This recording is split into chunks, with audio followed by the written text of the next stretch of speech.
What up, y'all? This is RevFit Radio. I'm your host, Jon Rones, a.k.a. Squats Be Killing Me, a.k.a. ACL, MCL, possibly torn, lower back pain.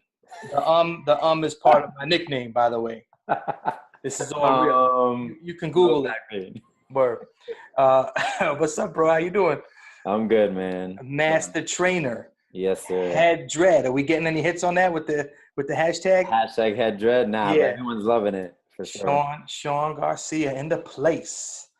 I feel like a lot of people want to know about squats, man, and this is what we're talking about. Yeah, today's topic, squats. Squats is a big one, so I'm very lucky to talk about it. Yeah, they're lucky that we're here for them.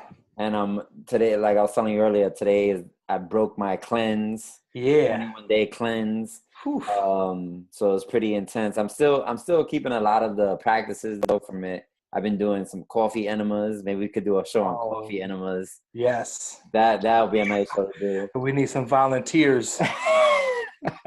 So I've been doing coffee enemas, and those things are changing my life. And obviously a lot more smoothies and a lot more teas and a lot more roots like ginger, turmeric. All those things are really dope. So I've been doing a lot of that, and I'm gonna keep it going even past the 21 days. But I've lost 12 pounds. Wow. So I wasn't trying to lose weight per se, but it ended up happening, and it was kind of needed because this. I still was maintaining a lot of my post becoming a daddy weight, So it was good to be able to shed some of that, and hopefully I'll just keep it going now. That's dope, man. You feeling good? I mean, the weight loss, I noticed that you got your dreads trimmed a little. Did that at all influence, like maybe half a pound or something? Probably like half a pound, yeah. I trimmed them down a little bit. So now they're a little shorter, but nice. Yeah, like half a pound, yeah. I might try to dread my beard. Let's see how that goes. I was thinking about the beard too, because I usually grow the beard out every winter, and I keep it rocking for like 6 or 7 months. Yeah. Sometimes I'll go longer. Like I did like a year and a half once. But every time I do it, I get mad. Like, all the women in my life, my wife, my mother, everyone is like, no, it makes you look chubby. Don't do that, blah, blah. So I'm debating whether I'm gonna do it this year. I don't know. Yeah, I started growing it out. I've always had a beard for most of my adult life, and as I started putting on the baby weight, I was like, yo, you know what? Let me just see how this thing goes, because I might be hiding the double chin, the triple chin while I'm at it, and you can catch all kinds of good food, and then save it for later, the flavor saver. That's always good. Yeah, and I don't know. I do that my locks too. My locks dip in the food. Yeah, that's dope. That's dope. It's good for liquid, yo. You can put some rum in it. I got a lot of ill colors in the front here. I think that's from like Hennessy, rum, and some stress. I got a couple whites in there. Anyway. Yeah. So we'll see if I grow it out. I might. You know what I might do? I might just do that like winter long. Like peach fuzz kind of thing, like like the light beard. I might do that this year and see how that rocks out. Yeah, I forgot what they called that. A lot of the metrosexuals was doing that. Yeah. The little 5 o'clock shadow jump off. Yeah, there we go. That's it. Word. So we got mad questions, man. All about squats. Let me see if I can try to ask these in a certain way. Let's get right to it. First and foremost, there's a few questions that touch on this topic. When will my butt grow? This is coming from my homie Larissa from the Bronx, Harding Park, Soundview, stand up. When will she get the J-Lo? That's what she wants to know. Word. I mean, this is a great question. Maybe not the way we would phrase it per se, you know what I mean? But I think the question is very good because one of the most neglected muscles in Western society is definitely the gluteus maximus, the booty.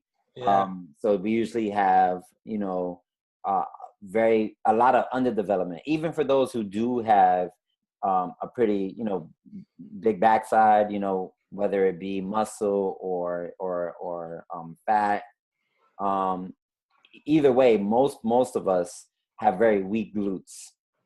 And, it's something that it's the biggest muscle in the human body, or should be the biggest muscle in the human body. It's where we generate a lot of our force whenever we're walking, running, jumping, getting up from the floor. We generate the force, or we should generate the force, I should say. We should generate the force from our glutes. And so they should be very powerful muscles, and, we want to really work on them. But, we often neglect them because we're sitting down for long periods of time, which usually cause a lot of atrophy and a lot of, muscle to be lost in the backside. And the front of our hips are very tight, and then our glutes are very weak. So we definitely want to do a lot more squats and other things, but definitely squats are going to be one of the key factors in, getting those glutes stronger and potentially putting on some more size. Now, it matters what kind of training you're doing, and, how often you're doing it, that kind of stuff. There's a lot of different factors, though. Some people are more genetically predisposed to put on weight on the backside, while others are genetically predisposed to be slimmer. I would say for those out there who are trying to emulate, like a J-Lo booty, there's a lot of genetics that go into, that kind of body, that pair body shape, you know what I mean? So, I wouldn't get so much caught up in that body image stuff, because there's body image that's good and bad. I mean, if you're doing squats and you're working out and you're feeling great and you don't got the J-Lo booty, you shouldn't be hard on yourself, you know what I mean? So you shouldn't feel like you're less sexy or you're less than because you don't have this thing that's, kind of, the Kim Kardashian or the Amber Rose kind of thing. Like, that's not what everyone's going to have. So that's part of it. But also, you will put on some mass. Hold on. Did you just say you will put on some ass? Oh, okay. My bad. Okay. Some ass. I just wanted to. Yeah, so you can put on some healthy ass. You can put on some healthy mass on the backside. And so, squats are definitely going to help with that. It's going to, again, be different for everybody. Some people put on muscle quicker than others. I would say if you really are trying to put on some significant weight on your backside, you want to add some weight training towards your squats. So not just body weight squats. I would add, maybe doing some deadlifts, maybe doing some front squats, not really back squats, because most of us are really tight in the shoulders. That's probably for another podcast. But back squats is what you usually see in the gym. A lot of people doing back squats or like those hack squat machines, and those are really bad for your spine. So, maybe grab a kettlebell, a medicine ball, something like that, and just do front squats, or, maybe just do some more plyometric training. That's like jumping and, stepping upstairs and things like that is going to be really good. This ties into the next question from Alcia, also from the Bronx. A lot of Bronx questions tonight, by the way. I see the Bronx in the back too. We got the Bronx posting. Yes, the Bronx, BX Borough. So Alcia wants to know what's the best type of squats for females. So I guess even before we get to that, or maybe while you answer that question, are there different types of squats or kinds of squats? You just referenced 2 different ones. So I guess, how many kinds of squats are there, and which are the best for females? Okay.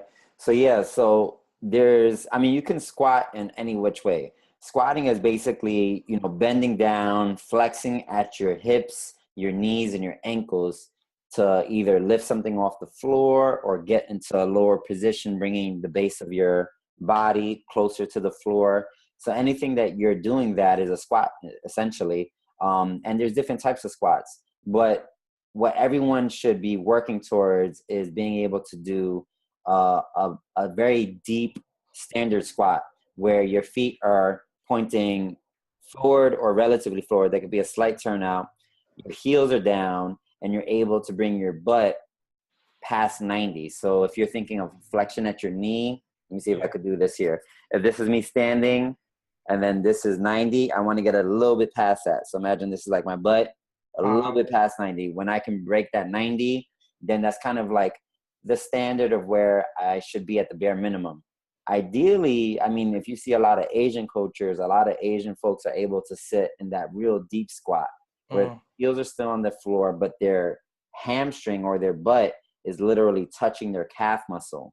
And so a lot of us, again, sit too much in Western society or have very poor movement patterns, so we can't get into that deep squat position. But that's something to work towards for sure. And I'm pretty sure we'll talk about this more in the podcast, about like what is good form and things to look out for. Yeah. But once you start getting that good expression of that standard squat, then you can do different variations. You could do one-legged squats. You could do feet staggered. You could do wide squats. You could do narrow squats. And all of those things are going to have different benefits, and it's good to have that variation. But first, you have to have the standard squat. You have to have the mobility and flexibility to do that and prove to yourself that you're going to be able to go into these other variations without injury. Now, in terms of what's good for women, I'm not really sure what that question means. I don't know if she's saying like, for the female structure, what's a better squat, or to get this kind of J-Lo booty, if it's alluding to that kind of thing, like what's the best squat to put on mass on the backside. So, I'll kind of answer this in two ways. There is no perfect squat for a male or female. There's just, doing squats regularly, feeling like you could do a squat without pain, having the mobility to get nice and deep into your squat, and then reaping the benefits of that, male or female. Now, again, if you're trying to put on some mass on the backside, then we'll go back to what we said in the previous question. You want to add in some extra weight or some extra resistance. So again, maybe doing some plyometric work or adding in some weighted resistance, or maybe, if you have a good, strong squat practice, maybe adding in some pistol squats, which is those one-legged squats. They're really going to add some good load onto your glutes and going to help with that development. That's hardcore, man. How's your pistol squats? Yo, I try to do inverted squats. Like standing up from the chair. That's how I get my reverse squat on. I don't really enjoy squats that much, so I don't do them. In the chair, yeah. This is why. Okay, so I was gonna ask a different question, but now since you had to throw me in there, I'm gonna ask this next question, which is from this is like two people that asked the same. Well, not the same question, related questions. Joel from New York.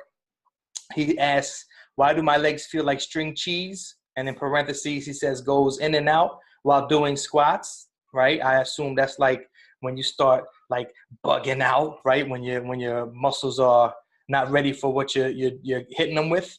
And then Sarah, and this pertains to me, I'm sure. I feel this question, I should say. She's from the Bronx. Sarah wants to know, how does an overweight person do squats properly to keep their balance? So when I do squats, if I try to do squats, I can't really get that low. I don't have that like parallel with the ground thing with my legs, my thighs. I'm shaking. I feel like I'm off balance. Like it's not fun. So what's up with all that? Yeah, so I'll start with the second question. In terms of being overweight. And so there definitely is some limitations, obviously, depending on how overweight you are. Like if you are overweight to the point where it's messing with your gait, so it's messing with your ability to keep your pelvic in a certain position, and when you bend and flex at the hips and the knees, then there's weight or fat getting into the way from you being able to do a standard kind of linear motion. Yeah. So you have to compensate by either like moving your legs a certain way or your hips a certain way to kind of make room for the mass. So that can be a big hurdle. So I think your point on finding a regression to a standard squat, everyone should be squatting. So we should have started the podcast with this. Everyone should be squatting. 100% of the population. It's a natural human movement. Everyone should be doing it, unless you are not able-bodied and you don't have, good functionality of your legs and these kind of things, which is a very small percentage of the population. Everyone should be squatting. But the reality is that the majority of people do not squat, unless you're going to the gym and you're, in a routine. Most people are not squatting. Most people are going from a standing position to a seated position, and a seated position is not breaking that 90 like I was talking about, and definitely not bearing weight past that point. So most people avoid squats. Most people have a lot of issues with their knees and low back, which is kind of what you were alluding to. And that's why they avoid the squats, but it's also why they need the squats. But you can't just start squatting and hope everything fixes itself, because then you could do more damage than good. So obviously you want to do it right, and you want to do it in a systematic way, a progressive way, a way that's going to bring you into a safe place. So on the way that, on the overweight stuff, find a regression. Maybe it's coming to a seat and standing up and working that position for a while, feeling strong at the joints, right? Because the joints take a lot of wear and tear if your flexibility and your strength is weak. So get the joints nice and strong, then start going to a deeper seat. So maybe you started at a seat that was like at the 90, and then you get like a bench that's a little bit lower, and then a stool that's a little bit lower. And as the weeks progress, trying to get deeper and deeper into that squat. And there's a lot of components that come into play. So like if you feel pain in your knees, that might not necessarily be the squat. That might be incorrect form. Yeah, your form might just be off. So you're probably like leaning your knees forward too much, or bearing too much shear force through your knees, your ACL, MCL, and that causes some agitation. Joelle's question about like, why do your knees kind of buckle? And, some people, the most common one that we see is that people's knees cave in. And that's because of those tight muscles around the hips, the hip flexor muscles that tie into the groin and the quad, the thigh muscles. Those muscles pull the knees in. So if you're constantly tight in those areas from sitting too much, the minute that you bear weight on your body and then perform a squat, those knees are going to collapse. And that is going to cause that what we call knee valgus. So let's say this is your knee joint, and you should be like this, right? Flexion, extension, flexion, extension. Most people are here. So if you look at your knees and you try to stand up straight, this is a little bit of an exaggeration, but not much. Most of our knees are coming in. So we're doing this kind of thing. So we're getting a lot of shear force on a twisted kind of joint function.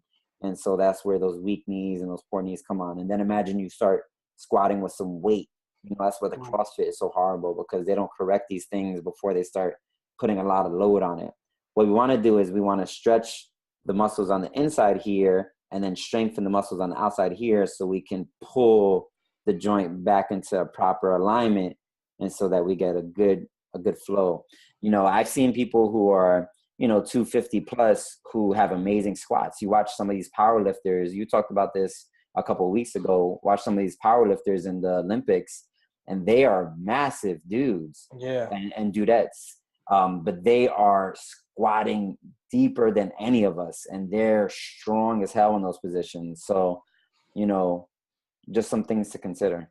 So what about foam rolling? I know my boy does that a lot, and I try to do it. It's sort of painful. So foam rolling, would that enable people to start working on those muscles that you described so that they can get their knee joint in line again? Yeah, the foam rolling, I mean, we could do a whole podcast on foam rolling. We probably should at some point. But the foam rolling is, for those who don't know, basically it's like a self-massage. So the foam roller is like a round cylinder kind of thing. You might have seen it in the gym before. And it's made out of foam generally, but they also make some out of like PCV pipe. Is that what it is? PCV or PVC? PVC. PVC pipe. And then they also have, there's different variations. But these devices, basically, you roll them against the muscle, you find the knots, the adhesions, and then you massage or knead those. Am I saying it right? KNEAD, knead? Yeah, knead. Yeah, you knead those adhesions out, or you try to release the tension in your fascia, which is this outer layer of your muscle. And that's really going to help with releasing the tightness around your joints. So it's not going to per se get your joint back in alignment, but it's going to get rid of the thing that's inhibiting the stretch from really, taking effect. So a lot of people just stretch, they kind of just grab their foot and stretch their leg back, or they Yeah. this kind of thing, warming up in the beginning of a workout. But Those fake ass stretches that really ain't doing nothing. They ain't doing nothing because the adhesions and the knots are still there. So the foam rolling combined with some active stretching is definitely going to help. But really, at the end of the day, it's just about squatting more. So, there's ways to do assisted squats. You just, find a door frame, grab that thing and squat down and lean into that door frame and get the support from the door frame and hold the position, the bottom position. Try to keep your knees tracking with your toes, right? So that means your kneecap is in line with the second toe of your foot. So you know that there's a straight line from toes to knee, and just hold that deep position, for 2 minutes a day, and then work up to 10 minutes a day. And you'll just start seeing your hips sinking deeper and deeper, the pain in your knees going away, and you'll start getting more functionality back in your hips. We sit for 8-9 hours a day. We can squat for 2 to 10 minutes a day. Yeah, that's always good to get that perspective. One of my boys also has tendonitis in the knees. I suffer from that as well. And he always tells me about going to the gym and doing leg presses. So Kim from the Bronx has the question, what's the difference between squats and leg press?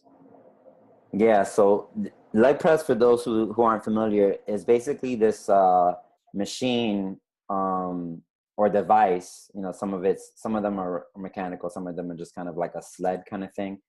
But basically you lay down, place your feet up at a 45-degree angle, and then your feet are up against a platform that you then place weight on top of. And so you're flexing the knees down towards you and pushing the weight away. Now, the leg press can be good, but most generally, 90% of the people I see ever use it do not use it correctly. Now, the leg press, who it benefits the most is a bodybuilder who's trying to put on some massive weight onto their legs. And, they really want to isolate those muscles and isolate the exhaustion on those certain muscles. And the bodybuilding population is less than 1%, right? We're talking like 0.0015 is the population of bodybuilders. People who want to be bodybuilders is another question, right? So a lot of people jump on the leg press because they think, oh, I saw it on Instagram or I saw it in Muscular Development magazine and it must be a good thing to do. But what ends up happening is that people end up placing their feet incorrectly on those leg presses. So they're actually putting more force on their knees. They think it's like a less impact kind of thing. But imagine your body, say you weigh 200 pounds and you do a squat, right? How much of your weight are you squatting? Probably like 70%, right? Then you throw 2 45-pound plates on a leg press, and you're, that's almost 50% of your body weight. And then you do it with incorrect foot position, shear force on the knees. And then the worst part about it is those machines deactivate your core.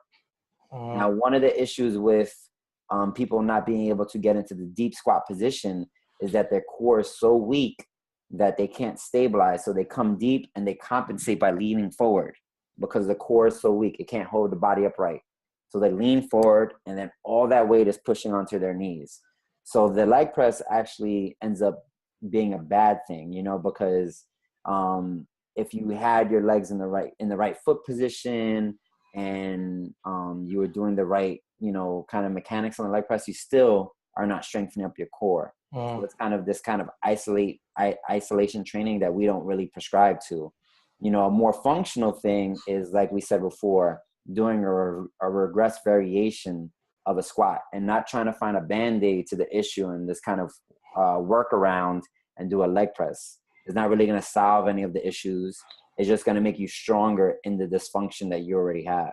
Yeah, that's ill. I feel like a lot of times when we speak, it seems like whatever you're doing with your natural body weight, as long as the form is accurate, seems to be better off because you're actually activating more of the muscles, the functional muscles that you're actually using for these, for regular movement versus, like you said, isolating and targeting muscles that, doesn't really work the whole body. So that's always something to keep in mind. The next question from Sochi, from I believe Orlando, but definitely from Florida. It's a dope name. Why you think Orlando? Where's the guest coming from? Because it says OL, Okay. Florida. So I don't know if that's like outer lands where they just be wrestling all day for their food, or down south. You know, the people don't think about Florida as down south, but they have cowboys and shit. Yo, OL, holla, whatever it is, offensive lineman in Florida. That might be where they grow them. She got 2 questions. Well, I'll just say 2 questions. The first one is can someone do the squats and not get the booty? I just wanted to read that because that's legit. The first question, respect. The second one, what muscles do squats target? So I feel like you probably mentioned that. Maybe you could just name them again, the muscles that are actually targeted by doing squats. Yeah, for sure. So can you squat and someone else squat and you get the booty? Yeah. That's not really how it works, but definitely you should watch other people squat and see the different variations of squats. I'm gonna make this a little bit educational. So see, because not every squat is created equal. Not every squat is gonna look exactly the same. So any kind of personal trainer or coach that tells you it has to look a certain way, it has to be perfect, that's garbage, because we all have different lengths of legs and we all have different body shapes and we all have different capabilities. So there's certain things that we want to look for. We want to look for the alignment. We want to look for the posture and all this kind of stuff. But, definitely study other people's squats so it can inspire you to start doing some more squats. So if you have a fitness inspiration person that you follow on Instagram or something like that, that's great. You know what I mean? Follow that person. Try to mimic the movements that they're doing. It's all about collective learning for sure.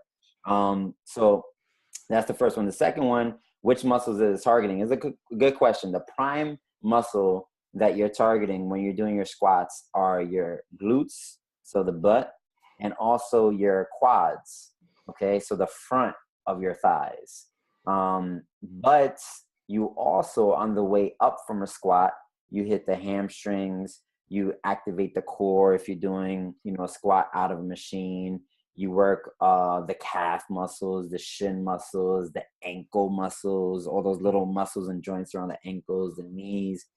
So the answer to this is basically you're working 2/3 of all the muscles in the human body when performing a squat. Damn. And this is important to know. Yeah, 2/3. So if you're thinking, how can I lose weight? You squat. Because the way that we lose weight is that we burn calories. We increase our body's ability to metabolize and burn fat. And the way you burn more fat is by utilizing more muscles. So you want to do these big movements like the squat, the deadlift, the swing. You want to do these very big movements, which are going to engage the most amount of muscles at once. And this is how we can efficiently burn the most fat. So if you're trying to get more weight loss, you need to be doing more squats. Also, and this is especially true for men, squatting, because you're utilizing so many muscles, is going to increase your testosterone levels. And this is essential if you're talking about putting on muscle mass or getting stronger. Not only true for men, but definitely especially for men.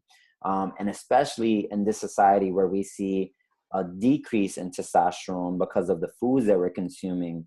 So there's a lot of poisonous estrogen entering both male and females, high levels of estrogen that we do not want. So we want to create more testosterone, both men and women, but especially men. And so the squat is going to be essential, not to only put on mass on your legs, but if you're trying to put on mass on your chest, on your back, on your arms, all that stuff, you need to increase testosterone. It's not about targeting this muscle, that muscle, blah, blah, blah. You increase testosterone and your whole body creates mass. So again, losing weight, putting on some muscle mass, do your squats. I'm about to do some after this, yo. You just got me hyped with that. 2/3 of the muscles, you want to burn fat. Bang, bang. That's right. All right, so this one's coming from my man Russ. He's from the Bronx. Big Nick fan. How low should we go? How low should you go? All right.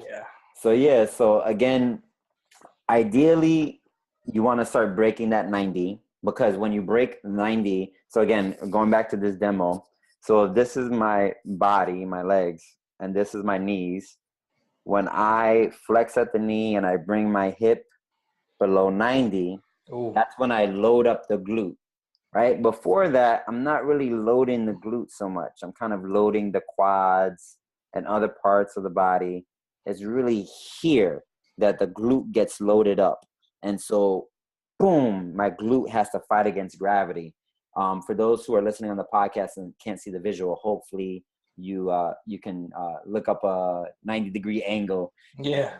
And get it going there. But you want to break that 90 at the knee flexion. You want to get the hips low. Ideally, I say ideally because let's say you do have the issues of tight muscles in the inner groin. You do have the issues of the knees buckling. You do have the tendonitis in the knees. You do have the issues in the low back. Then you need to work at your capacity currently. You shouldn't not do squats altogether because of these issues. So I know like you, Renee, sometimes you avoid the squats because of the tendonitis in the knees. So you, for instance, and others like you need to find a regression. So maybe coming onto that chair, maybe, finding that nice stepping blocks down to start building up the strength that you need in your joints. Because it's not about going to 90 before you have the joint integrity. Because you start breaking 90 and your knees are buckling and your knees hurt and your low back hurts, then what's the point? You know what I'm saying? So build that up first, working towards a point where you can start breaking the 90. And then eventually the ideal for all of us is that we can come into that deep squat, just like the chinos do, come into that nice deep squat where our hamstring is resting up against our calf muscle. So that's the back of our thigh resting against the calf muscle, and our heels are fully planted. That means we have great control over our ankle, knee, and hip flexibility, and that we're getting the full expression of the human body the way it was meant to be. Yo, you just hit us with a lot of information, man. I got like one dude who posted like mad questions, and they're all kind of like ridiculous. So we'll read them. I want to hear them now. Hey, yo, man. I'm going to read these. Ready? Yeah. If I have squat goals, does it mean I need to take selfies with Taylor Swift? Yeah. Hey, yo. He said, if you do reverse squats, does your butt get smaller? What the hell is a reverse squat? You wildin'. He said, do you squat? How much do you squat? And this one here is my favorite. This is for the 80s babies, maybe some 90s heads. That classic era hip hop. Keith Murray, Eric Sermon, and Redman, F squat. That was my man, Nabil. Yeah. I love those questions. I hope people keep submitting those kind of questions. I love those that make too. my day. He got a couple of good ones though here. I was going to ask you about lunges. So maybe you want to talk about lunges compared to squats. Is that like squats older brother? Is the lunge what the squat wants to be when it grows up? And then he also asked squats, squat thrusts, and burpees. Which ones should we do and when? I don't know if you want to touch on that, but boom. All right, cool. So the lunges is a good question because, the lunges seems like the same kind of mechanics as a squat because we're getting the flexion at the ankle, knee, hip kind of thing.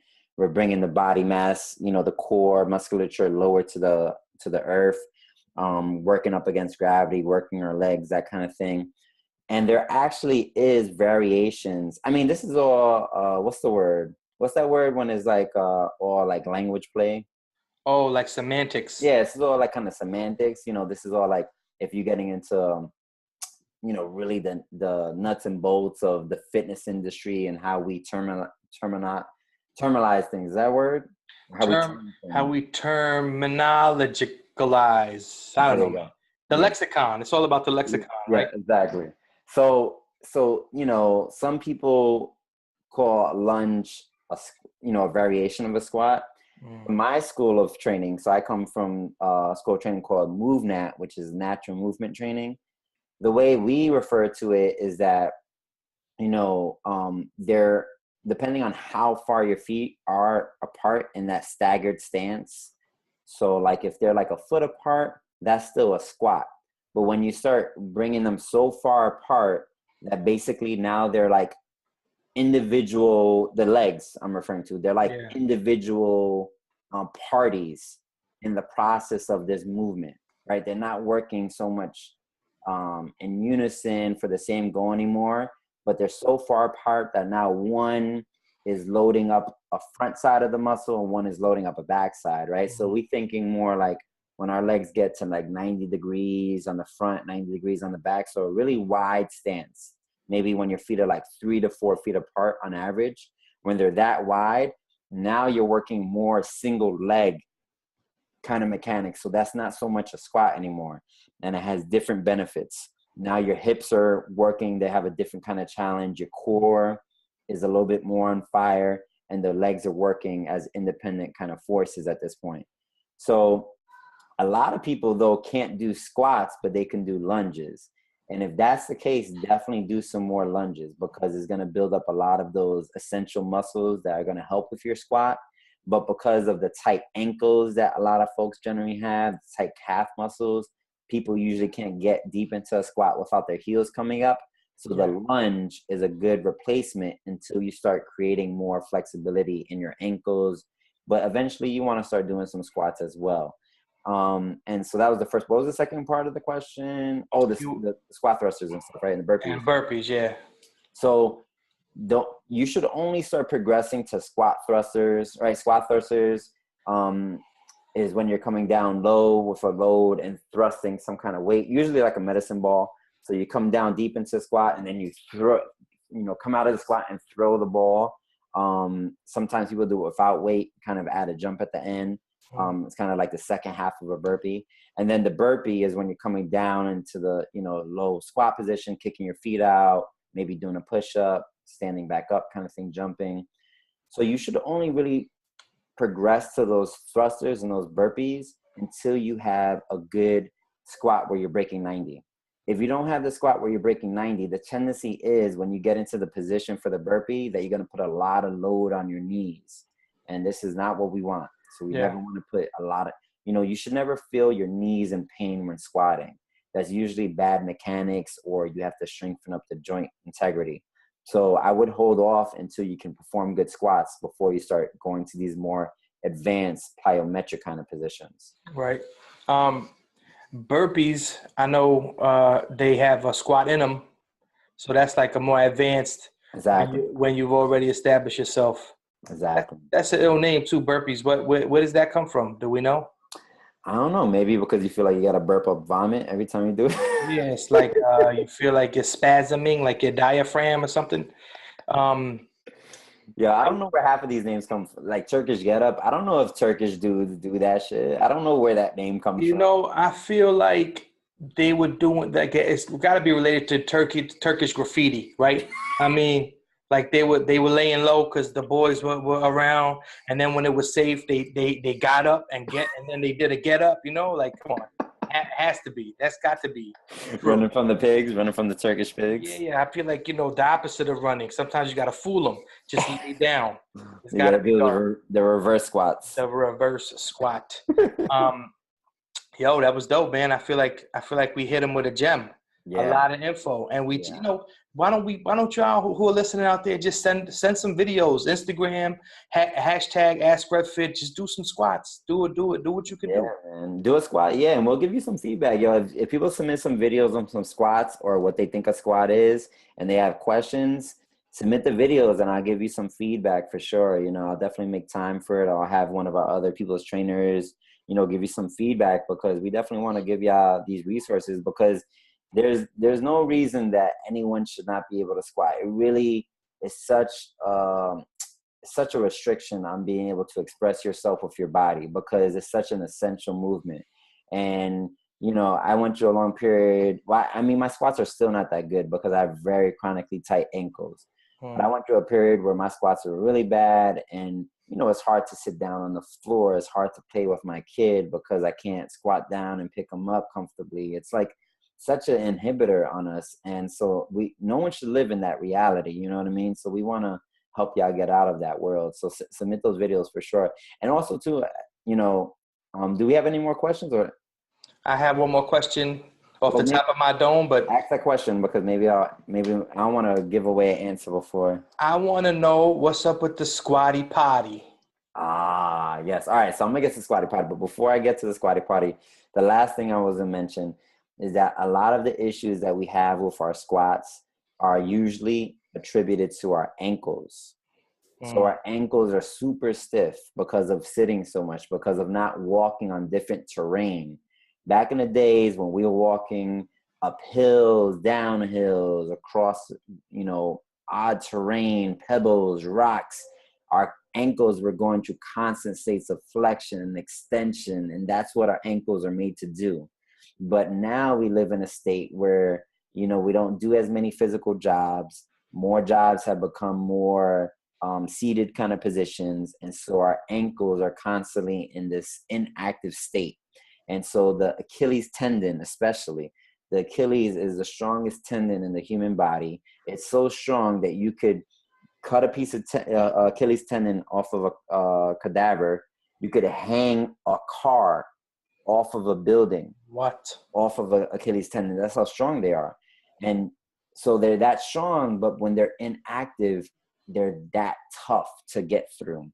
So that's why sometimes it takes weeks, months, years to restore your ankle flexibility. But we really don't want to neglect it. We want to start getting the flexibility back in our ankles. And you'll start seeing once you get that mobility, when you squat, your feet will no longer turn out. That's why they turn out, because your ankles are so tight. When you squat, your heels will no longer come up. That's why they're coming up, because your ankles are so tight. So that's one thing to address. And also too, a movement that is not really squatting, but it's kind of is going to help your squatting is crawling. So bear crawls, wow. You know, foot hand crawls, hand knee crawls, all these different type of crawls, because the crawls are going to activate those core muscles that we were talking about before. Yeah. And also, they're going to restore your mobility in your ankles and your knees in a less loaded position. But you're talking about crawls, but keeping your toes bearing weight, not like a baby crawl where it's just knees with your feet like sort of tucked under. Well, you can start with the baby crawls, because the baby crawls will open up the hips and the knees. But then eventually, yes, you want to bear the weight, go into like a bear crawl, or some people refer to it as a foot hand crawl. So that's the knees elevated from the floor. And working that crawling position, that groundwork, is going to restore all those joints and get some more active flexibility going. And it's a less loaded position, so it's more entry level for folks. That's real, man. I remember you having me do those, and those were like slow death. Oh, yeah. Those bear crawls were no fun.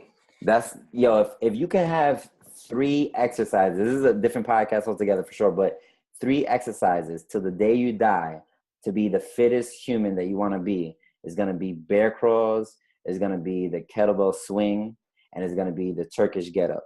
If you have those 3 exercises, and you do those, a couple times a week, maybe every day in a different variation, you do those 3 exercises, spend 15 minutes a day. I hate to be one of those, all you need, but deadass, if you do that for those 3 exercises, you'll have such a high quality of life and you'll move so well. Yo, that's dope. That sounds like we need to get on it. Yeah.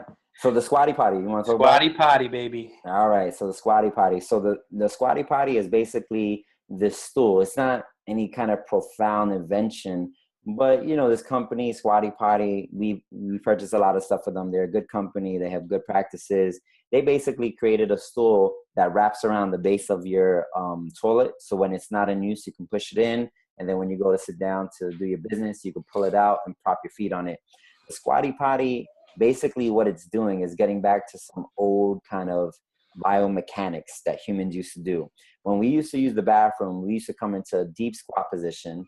And that's not only because it was, we didn't have bathrooms and toilets. No, it was good for us to come into the deep squat position because it positioned our pelvic bone in such a way that we could, clear up a nice path from our intestines our, you know, intestines, our small intestines, our large intestines, and then out our anus, so we can, you know, get rid of our, you know, byproduct, our matter, our poo-poo, Hold on.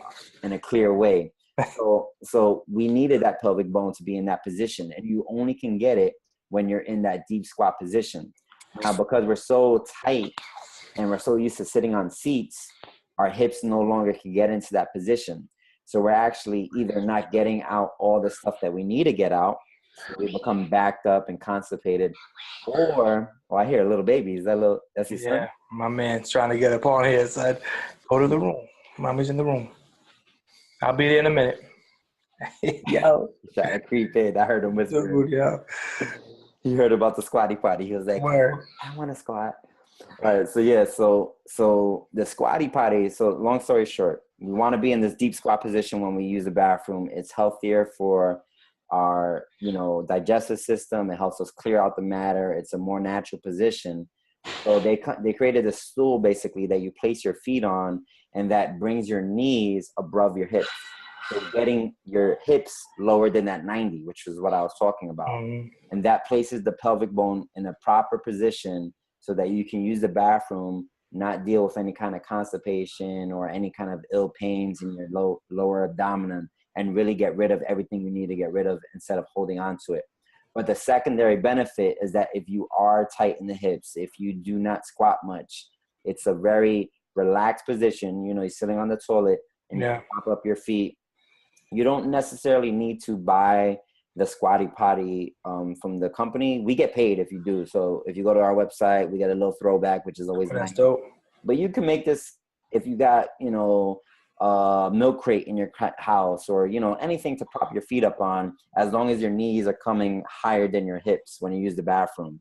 But it's just, you know, a nice design. If you get it through the squatty potty, they make it in like a plastic silicone kind of thing, and they also make like a wooden one, which is cooler looking, and it ranges anywhere from like, I think like $30 to $50, but they have pretty regular sales too. What so how can we get y'all to get that love on there? Is there like a link on the site? Yeah, I think it's revolutionaryfitness.org/squatty potty. We'll put it in the show notes for sure. I'll find the proper link if that's not it. But you know, we'll get the link up. Buy it through us if you want. I think they also sell it at Bed Bath & Beyond now. They've gotten a little bit more popular because I think they were on Shark Tank, and so they got some investments there. Yeah, nice. All right, that's dope, yo. So the website, revolutionaryfitness.org, you mentioned, hit us up on youtube.com/RevFitNYC, Instagram, Snapchat. It's all RevFitNYC. Next week, I know we were talking about next week. Maybe we talk about the foam roller next week. Yeah, we can talk about foam rolling. If not the foam roller, maybe we'll talk about how to stay fit in the winter months, or how to keep your activity level high without joining a gym when it's cold out. Something dope, either way. Just tune in, people. Send questions for both, because we'll probably talk about all of it at some point anyway. Yeah. All right, cool. So we'll put out the announcement, whichever one it is. Yeah. In the next day or two. But definitely, submit those questions. We'll answer both of them. And submit those videos too, for sure. The videos, I'm definitely going to get on mine. Get at me. I'm on Instagram, the Dread Pirate Rones. Find me. He'll never see my face, but I'm on there.